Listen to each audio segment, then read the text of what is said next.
It's Monday morning and the toast is burnt. You know the drop-off lines at school are going to be insane, and your kid's running late because he spent all morning on Instagram. Well, maybe the first day of school didn't or won't look quite like that in your house, but if you're a parent and you have kids of a certain age, it's a safe bet that your family is feeling a bit of friction between school and screens. And if you're a student, you might be feeling a little bit of that tension yourself. Hello, and welcome to the 250th episode of The Plugged In Show. I'm Paul Acey, your host this week for a special back-to-school episode. Your kids and teens may be back in session already, or if they're not yet, they soon will be. And after a summer filled with YouTube and video games and maybe more lax screen time rules, it might be a fight to get back to normal. On the flip side, your kids might see an increase in screen time, what with everyone sharing vacation photos or the latest reels in the cafeteria. What's a parent to do? We'll give you tons of practical advice in the next half hour or so.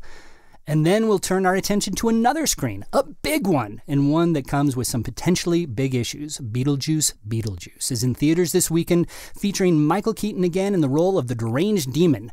Plenty of families will flock to theaters for this one. But when it comes to spiritually tinged comedies, should we exercise caution?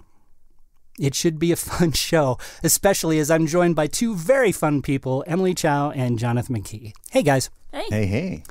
So, not too long ago on our website, we published a blog that pointed to a few movies to get kids potentially excited about subjects that they wouldn't necessarily be excited for. So let me ask both of you, because I know you both loved school so much, what was your favorite subject in school and why? So when I was younger, I think it was probably math.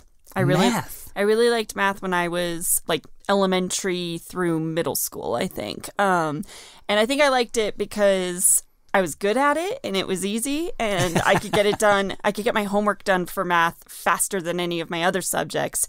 As I got older, into high school and college, I think I preferred English.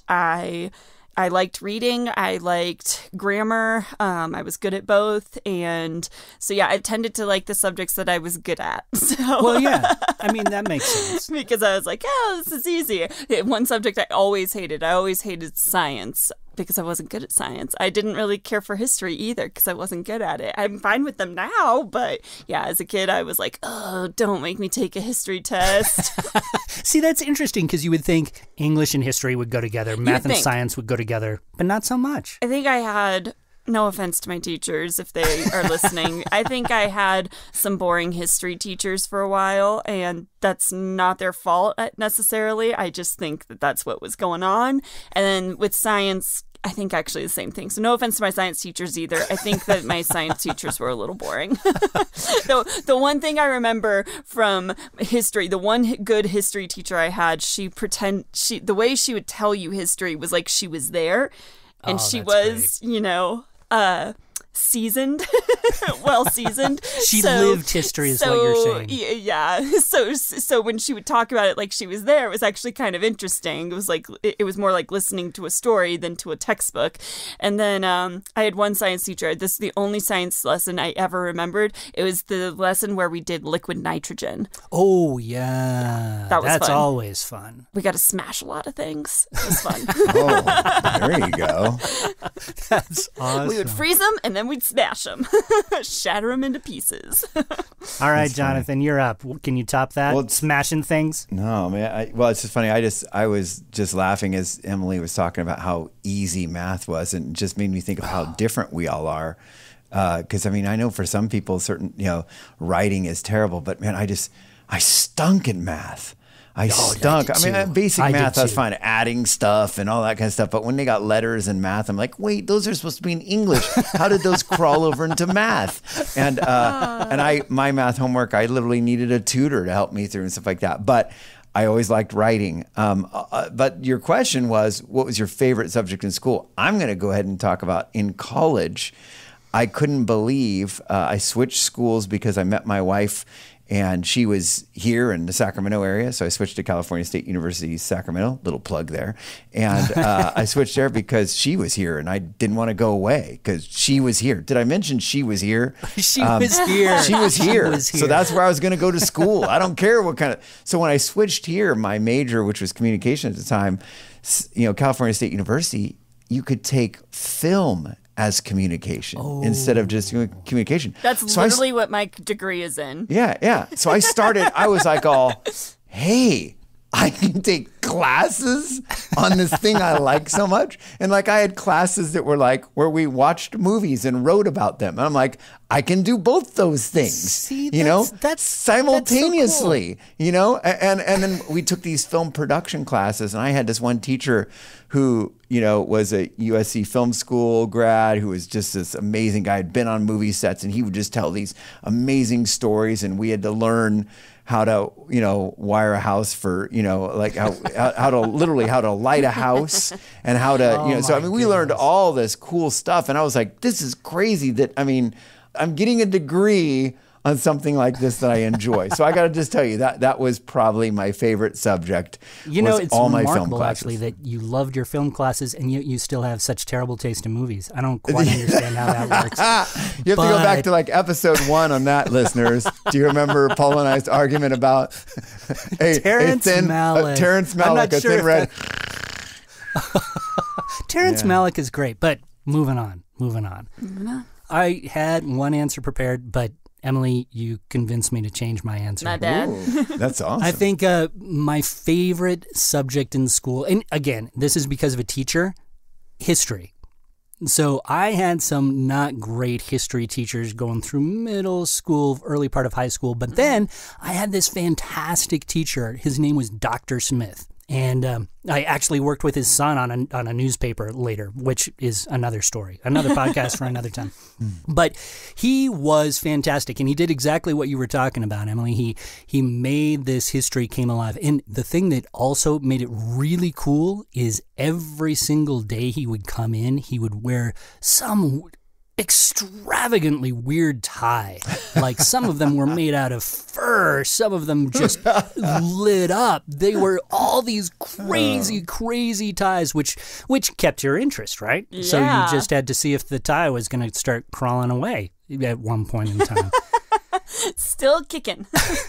And he also had a great way of just saying people. He said people. He pronounced the O. No, he That's was good. He was great. I think that Dr. Smith is passed on now, but he is the reason why I love history to this day. Oh, that's awesome. So, yeah, and it was great actually when I was going to school because, of course, cell phones weren't a thing, right? Now they are a huge thing, and a lot of teachers and schools in general are trying to figure out what to do about their students' phones. Yeah, for sure. I just read on the New York Times that about 77% of schools prohibit non-academic cell phone use. But short of taking away phones entirely, which some schools are doing, those rules can be hard to enforce. I was going to say, how do you even enforce something like that? I mean, and let's be honest, teenagers know how to use their phones better than adults do. So, that seems like a silly rule because how would you enforce it unless you designed that phone? You're not going to know how to beat the teenager at their own game. Well, and that's really true. And I think that's what a lot of parents are dealing with even at home too, right? I mean, their kids know their phones better than they do. And a lot of experts say that screen time actually goes up significantly during the summer because kids just have so much time to use them. So, Emily, first question. Can you tell me how much kids are using screens these days? And what are they using them on? So, a recent study said that those who are ages 8 to 12 years old, so that'd be Generation Alpha, they consume on average about 4 hours and 44 minutes per day. Oh, my goodness. That's their screen time per day. And wow. So, 8 to 12-year-olds. 8 to 12-year-olds. And then teenagers, so 13 to 18 years old, it almost doubles, 7 hours and 22 minutes per day. Oh my goodness. So kids are using their screens a ton. And, Pew Research Center, they've done a number of studies. Most of the time, teenagers are using it for social media, which includes YouTube. YouTube is actually the most used app by teenagers. I think about like kids and stuff, though. I have 5 nieces and nephews who are all Generation Alpha. They range from 0 years old to 9 years old right now. And let me tell you, 3 of the 5, one of them was just born, so he's not watching screens yet. One of them, his parents are very conscientious about, screen time. They are always trying to, they limit it. They do not let him have more than 1 hour a day. So if he wants to sit down and watch a movie, he's not going to watch the whole movie. He's going to watch part of that movie. And they are very strict about his screen time. And I think that it's funny because they both use screens constantly, but when they had their son, they were like, we're going to be... So the parents are using screens all the time. All the time. But they are very careful to keep their son away from it because they don't want him to turn into... them. No, because I wouldn't say that they have like any kind of screen time addiction or anything like that. Sure. They use it as much as any other parent does, maybe less in some cases, but I think they just don't want him to turn into a screen zombie, as it were. Sure. And that's a danger this time of year, right? Or during the summer. During the summer, I think it's worse. During the school year, I think what makes it so hard during the school year is you have to cut back because you need your kids to focus on school. But how do you go from like no structure, potentially, depending on what your parenting style is, how do you go from a structure where you maybe let your kids use the screens as much as they wanted during the summer, and now you got to get them focused on school again. And you got to be like, sorry, you can't have your phone during class because you're going to be texting your friends instead of listening to your teacher. How do you get your kids to understand, hey, this is a summer thing, not a school time thing? Yeah, that's a really good point. And Jonathan, I know that you've talked with parents for many, many years about the issues of screen time. And I would imagine that you're hearing exactly those concerns, right? Sometimes when you're talking with parents. Well, it's interesting. I just did a parent workshop a couple weekends ago, and this was definitely one of those things that was on the radar, especially as we're approaching the back to school season. And one of the questions is kind of like, do we even send... especially, sadly, younger kids have phones. Emily kept talking about that at this age difference. For some reason, my nephews have their own iPads already. Yeah. So a lot of these, elementary school, middle school for sure, but of course high school, parents of these kids are deciding, well, do I allow my kid to go, to school with this phone? And especially because if they ever click on the news, it's a huge issue right now. There's legislation everywhere. I live in California. Apologies. But your wife was there. It is one of those things. She was here. Absolutely. So there you go. I'm here. And the thing is, our governor, whether you like him or not, this is a huge conversation where, and he's urging schools to immediately restrict cell phones in the classroom for the new school year. And he sent this letter out because he had a couple of years ago signed this AB 272, which grants schools, school districts basically the authority to regulate the use of smartphones. So schools have the power to say no smartphones. And so he sent this letter that had all these stats. He actually quoted Pew Research, just like Emily, talking about the fact that 72% of high school and middle school teachers report that cell phone distractions are a major problem and blah, blah, blah.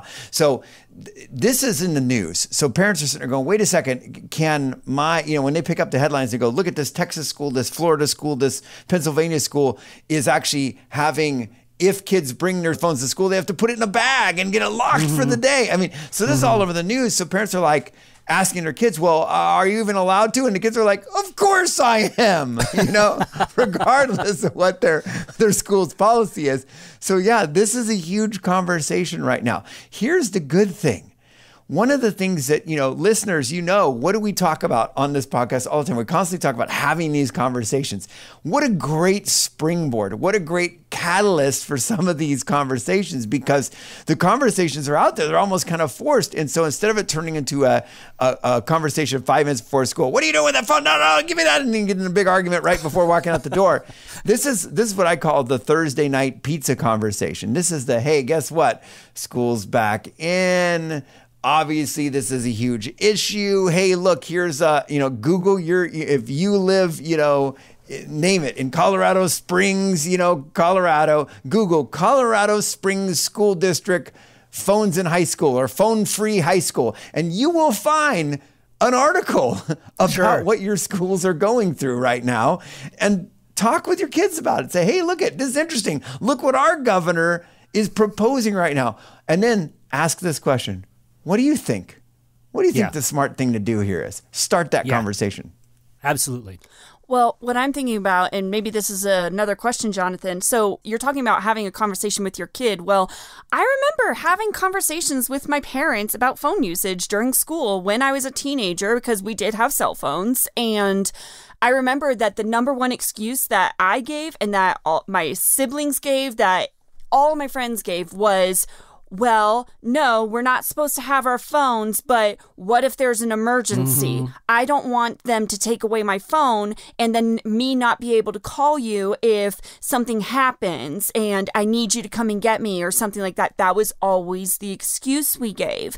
Yeah. And let me tell you, it worked. So, and I can imagine teenagers today, that's not going to change. They're still going to give that same excuse. Why did we really want our phones? Because we wanted to text our friends in the middle of class. Because we wanted to be online. Like, let's be honest, that's what we were really doing. But I feel like, especially right now, it's going to become an even bigger issue, because back then, your cell phone was not used for any school purpose. Nowadays, though, now you use it for everything. Well, to the point where if you don't have a tablet or a smartphone, not only are you going to get bullied and be ostracized from your peers, but there are some schools where you need to have a tablet or smartphone to do certain assignments while you're in class. So if you're the only one who doesn't have it because your parents decided it was a problem, like that I can only imagine like how much tougher that makes it to get through school if you're the only one who's not allowed to bring their tablet into class. Yeah, and that brings up an interesting point that, Jonathan, if you wanted to address as you're talking to Emily about that other question,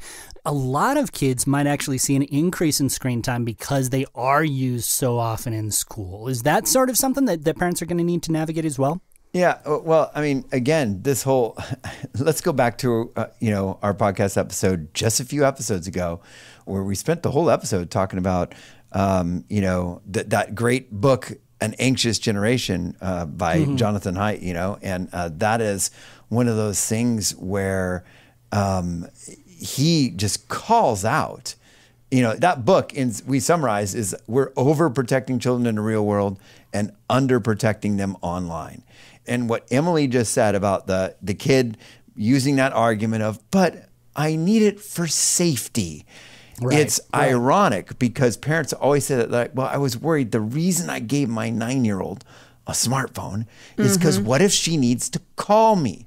And the sad thing is what we're doing is we're putting them in jeopardy. We're giving them something that basically puts them in danger. In all honesty, I mean, they have so much access to so many dangers in the online world for that chance of what if they need to make a phone call, which almost never happens because, one, they're home and they aren't going anywhere today. It's really sad. Kids don't go anywhere. And for the kids that are in sports and stuff, it's very simple. Every other kid does have a phone. Your coach has a phone. Your teacher has a phone, and it's okay. But believe it or not, legislation and all this stuff that are even, banning phones from schools, they're coming up with things like these bags so that if a kid was in an emergency, you could rip the bag open during that school shooting, and call mom, And so it's one of those things where, again, if we dialogue about this, I got to agree with,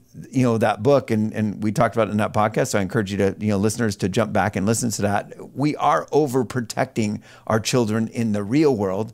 And because we're saying, don't go outside and play, I don't want them to be out there because what if they need to make a phone call? Here you go. Here's a screen, or stay home and be on your screen, where they're actually very unsafe. And it defies logic, in all honesty. And that's why when he recommended, and we talk about this all throughout that podcast, these 4 foundational reforms, he talked about no smartphones before high school. That would be huge right there. And he also talked about phone-free schools. And as people are starting to talk about this, hopefully there won't be that pressure that Emily just mentioned. And I know it's not that way right now, but hopefully we can get to the place where kids aren't going to feel that pressure of, I'm the only kid without a phone in my classroom. Because right now that is a pressure, and it's something we should listen to as parents. But if we could get there, and if schools said, hey, we're not even going to allow these things, then your kid's not going to feel that pressure as much. So I hope we can get there. Yeah. Let me ask you, just because we've talked a lot about sort of in-school environments, you were talking about legislation in a lot of states and a lot of schools about sort of clamping down on phone use within the educational environment. But we have a lot of homeschool parents who listen to us, right? And they're probably dealing with the same sort of issues that schools themselves are dealing with. They're talking about getting back into a school routine. They don't have a legislation to lean back on, a law to lean back on. What advice would you give to parents who are teaching their kids at home? How do you get that screen time back under control for the school year? Yeah, that's something that not just homeschool parents, but all parents even dealt with during COVID, right? Also, we were handing all our kids devices and saying, kids need devices so they can be educated. And kids were like, yeah, give us this so we can be educated. That's why I need a device.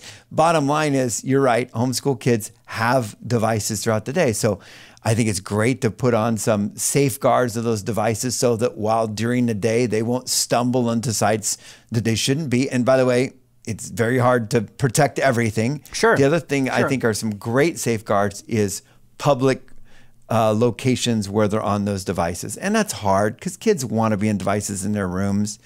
But I think it's really good to have accountability. It's really good to have a device out in a big room where mom could walk in at any time.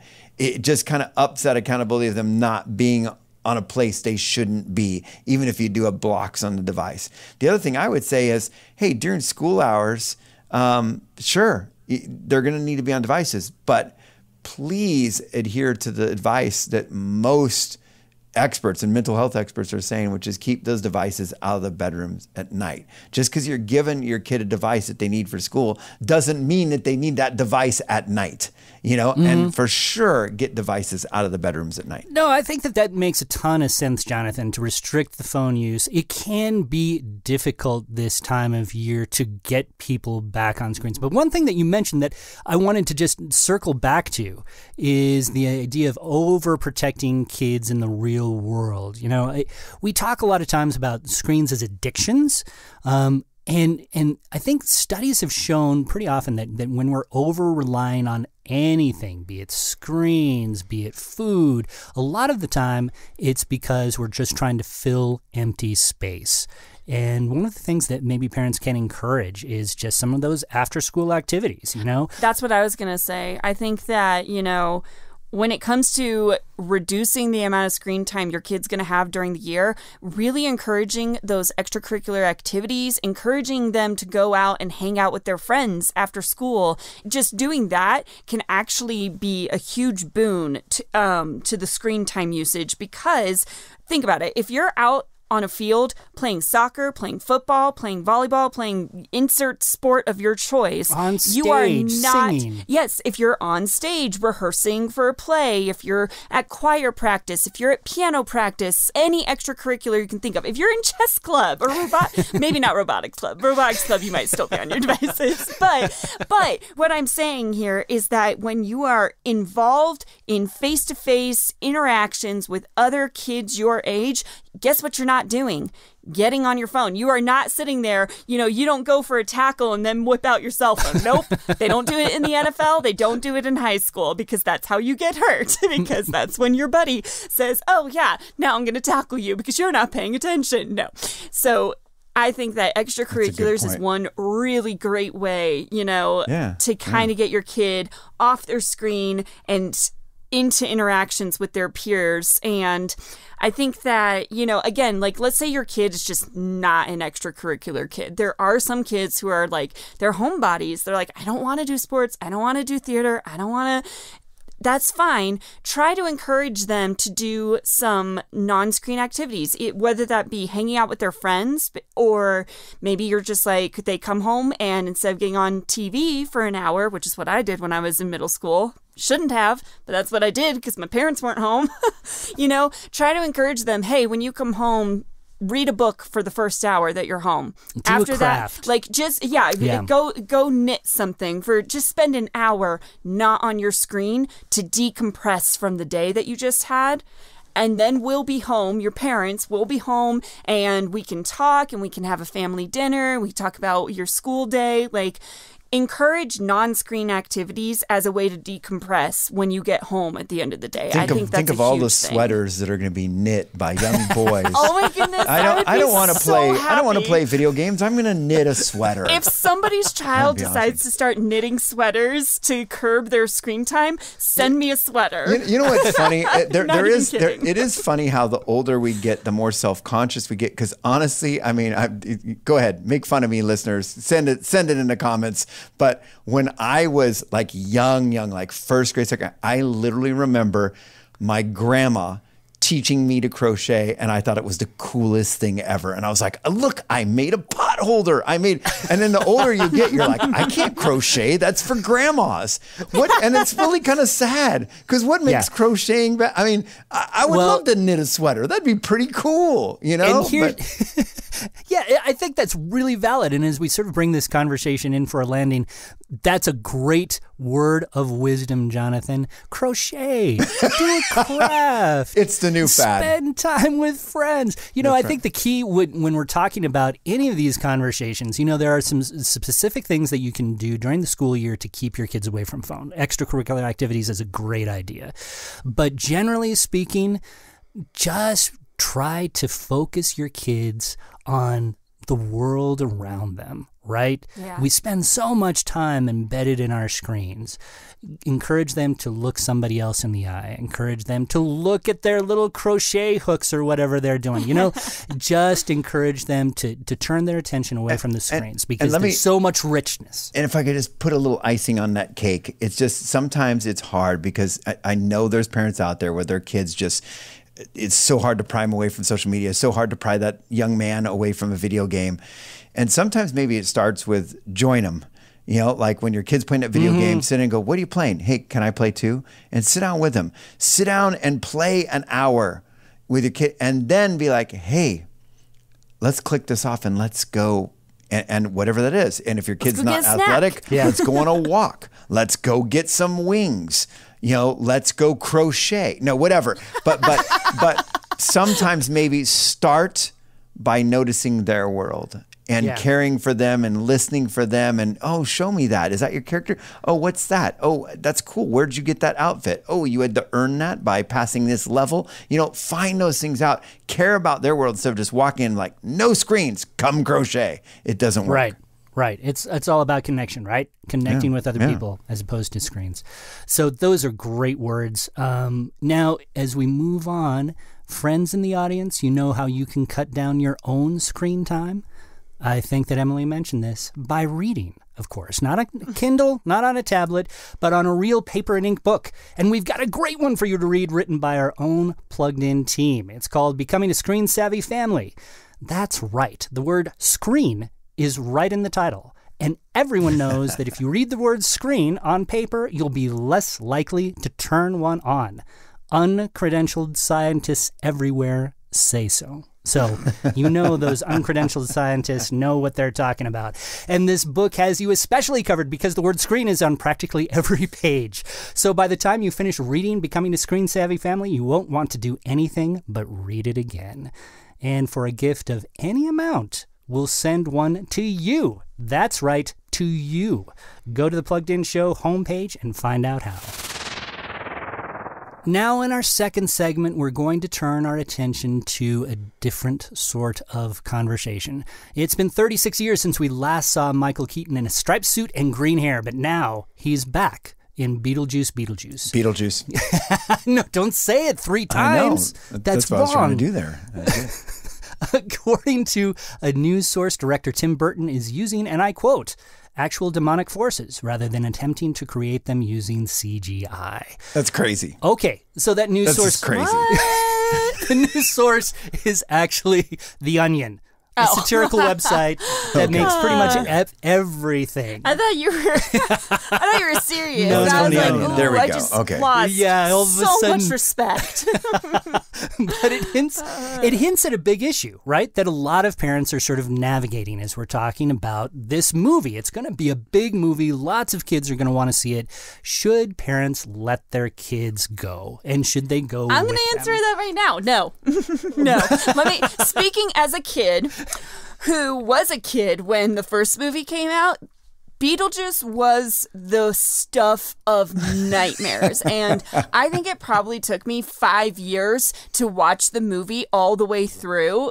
Because I had to keep turning it off. I was too scared. And even if I was sitting there watching it with my parents, I would still have nightmares. There's just so much going on in that movie that was, and I'm not the most skittish. I wasn't the most skittish of kids, but that movie gave me nightmares. And I don't think that it's appropriate. And even just reflecting on the original Beetlejuice again, I remember it getting pretty demonic and pretty dark to the point where, your kids are going to have questions about, hell and heaven and, Satan and all that stuff. Those questions need to be because they're coming from a biblical source, not because they're coming from their entertainment sources. Yeah, I like that. So the MPA gave Beetlejuice a PG-13 rating for violence, macabre imagery, language, suggestive material, so on and so forth. They didn't mention anything about spirituality, which is one of the issues. They never do. They never do, right? And that's one of the reasons why Plugged In exists, because we delve into some of those issues that maybe you don't get from just a letter rating. Why is spirituality in movies a bigger issue than the MPA seems to think? Honestly, I think that the MPA is a secular, construct. It has nothing to do with the Bible. It just has to do with old morality and moral code. I'm thinking of the Hays Code and whatnot. Mm-hmm. That's what the MPA was birthed from. And it's ironic because it's well, where do we get our morality from? Well, we get it from, really and truly, we get it from God. But it's so removed from the Christian world that they don't even draw that connection of oh, could there be something, problematic about having a movie that is, this demonic and showing it to children? It doesn't even cross their brains. I think one thing we should always remember is to just pick our battles. There's some really dark, demonic stuff out there. There's some really nasty stuff out there. And honestly, Beetlejuice, I'm not saying Beetlejuice is fine, but I'm just saying, that pick our battles and remember that honestly, Beetlejuice is probably on the lighter end of a lot of stuff. And I'm not saying, well, it's okay then. It's a little bit of sin compared to a lot of sin. No, I'm not saying that. I don't want to hear that in the comments. What I'm just saying is let's always remember to pick our battles because and we've had some great podcasts talking about scary movies and M. Night Shyamalan, Signs and stuff, which, can have some great conversations about scary things. It's like Ghost Story. I just went camping last weekend and my daughter was like, tell us a scary story, Dad. And I told this classic scary story that I tell all the time. So I think it can be fun. Let's pick our battles. Let's not overreact to some of this stuff because there's some terrible stuff out there. And maybe for some families, Beetlejuice would be something you watch together. Yeah, well, and that brings us to what should probably be our last question, right? If you do decide to navigate this issue, if you do decide to take your kids, what would you talk about afterwards? How would you sort of guide the conversation after you go see it? I think a lot of asking them, what'd you think? Mm-hmm. Hey, and if there's something, sometimes there's very often a line in the movie, and sometimes it's not even about spirituality. It's about choices you make and deciding to go down a certain road instead of another. And key in on some of that. Say, hey, what would have you done? What do you think? Get them talking. Yeah, I think that's good advice. So thank you so much for joining us today as we talked about screens and screams. And before we go, we'd love to encourage you to join in our conversation. Are your kids back in school? How are they navigating their own screen time? Are you planning on seeing Beetlejuice? Tell us all about it. Send us an email to team@thepluggedinshow.com. Leave us a voicemail on the Plugged In Show homepage. Talk to us on Instagram or Facebook, or you can even leave a message on Spotify, as one Lucy Goosey did after episode 246. She wrote, I just wanted to let you know that I really appreciate you guys and your podcast. I love the humor that comes with every episode, but also how you are very down to earth at the same time. I listen to you when I'm cleaning, when I'm biking, or just around the house in my free time. You have helped me so much in my media discernment, and I can't thank you enough. Thank you, Lucy. Really appreciate it. And thanks, for joining us. We're now on episode 250, as we say. So instead of a game, we're going to have a little special treat for you. And be sure to join us next time when we talk about the latest God's Not Dead movie, In God We Trust. We look forward to connecting again on The Plugged In Show. Well, now it's time for a part of our show we like to call, what's it called? Pop Connection. All right, let me try again. No, that was funny. We should keep it. Go. Well, we often talk about things, aimed at younger kids. Now, let's start again, because I just screwed that up. Sorry about that. You can't start again. Yes, I can. That's cheating. That's the wonder of recording stuff. No. If you've read our review on Mitchell's versus the Machine, It's a hard word. Kung Fu Panda 4. Via the I never could say the word anonymity. Anonymity. Okay, here we go. The spirit world is a huge thing in this new Kung Fu. Kung Fu Panda Poo. Prepackaged Christian. That's hard to say. Kung Fu Panda 4. Try it one more time. Goodness. For more about those kids in your screen's pockets, visit us at pluggedin.com/radio. You're talking about Kung Fu? Can't do it, dude. Can't do it. We've lost it. I love that Kung Fu. Yeah, and I think as well when we look at specifically entertainment depictions, we see this kind of... I just lost my train of thought. Hey, we should cut that. I understand. I get it. Sorry. Well, before we dig into these conversations today, just a reminder that the Plugged In Show is a focus of production on the family. No. Yeah, but to answer your question, I like Who's. I like you Bob. Too. Oh, that'll be a good outtake. Jonathan is the Tom Brady of this particular That's true. game. That's true. And I hate Tom Brady. I know you do. So that was a little surprisingly harsh. It's Ashley, the human alpaca. The human alpaca. Watch out, I spit. And we would also like to remind you that Plugged In is a part of Focus on the Family. We are a donor-supported movie. If you have enjoyed... You said movie? Well, ministry. Right.